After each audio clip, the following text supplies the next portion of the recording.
IIM UPSC tuitions only in Tirumala IAS institute Chaitanyapuri. Call చేసి ఇప్పుడే join అవ్వండి. అన్న వదిలిన బాణమే బల్లమై గుచ్చుకుంటోంది. వైఎస్ కుటుంబంలో ఆస్తి వివాదాలు తీవ్ర స్థాయికి చేరుతున్నాయి.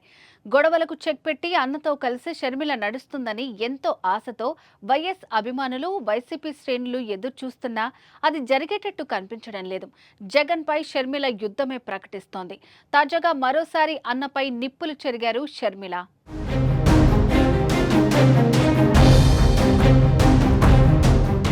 అన్న వదిలిన బాణం కాస్త అన్నని బదలని బాణంగా మారింది. వీలు కుదిరినప్పుడల్లా వైసీపీ అధినేత మాజీ సీఎం జగన్ ను ఏపీసీసీ చీఫ్ షర్మిల టార్గెట్ చేస్తున్నారు. తాజాగా మళ్లీ అన్నపై చెల్లి సంచలన వ్యాఖ్యలు చేసింది. ఆస్తి వివాదాలతో పాటు వక్ఫ్ బిల్లు అంశంలో వైసీపీ వైఖరిని షర్మిల తప్పుపట్టారు. వక్ఫ్ సవరణ బిల్లును నిన్నటి వరకు వ్యతిరేకిస్తున్నట్లు వైసీపీ కబుర్లు చెప్పి ఎన్డీఏకు బలం ఉన్న లోక్సభలో వ్యతిరేకించి కేంద్రానికి కీలకమైన రాజ్యసభలో మాత్రం అనుకూలంగా ఓటేసిందని మండిపడ్డారు.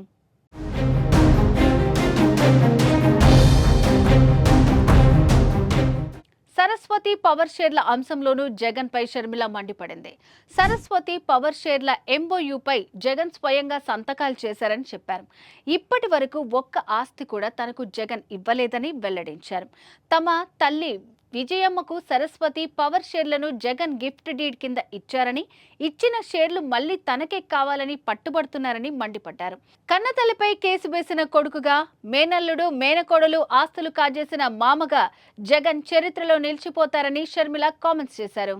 జగన్మోహన్ రెడ్డి గారు స్వయంగా ఎంఓయూలో సంతకం పెట్టారు. తన చెల్లెలికి అంటే నా బిడ్డలకి ఈ ఆస్తులు అన్నట్లుగా సంతకం పెట్టారు. ఇంతవరకు కూడా ఒక్క ఆస్తి కూడా నా చేతుల్లో పెట్టలేదు.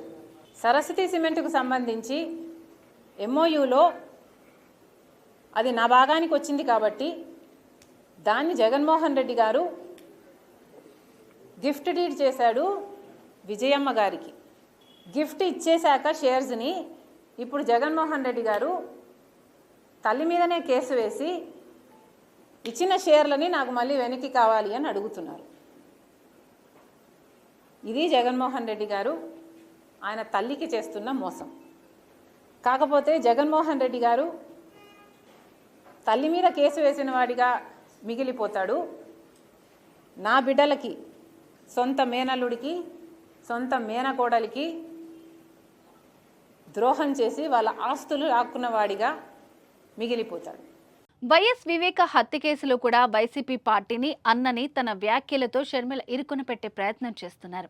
గురువారం మరోసారి వైఎస్ వివేక హత్యపై మాట్లాడిన షర్మిల నిందితుడు అవినాష్ రెడ్డి బెయిల్పై ఉండి సాక్షులను బెదిరిస్తున్నారని ఆరోపించారు.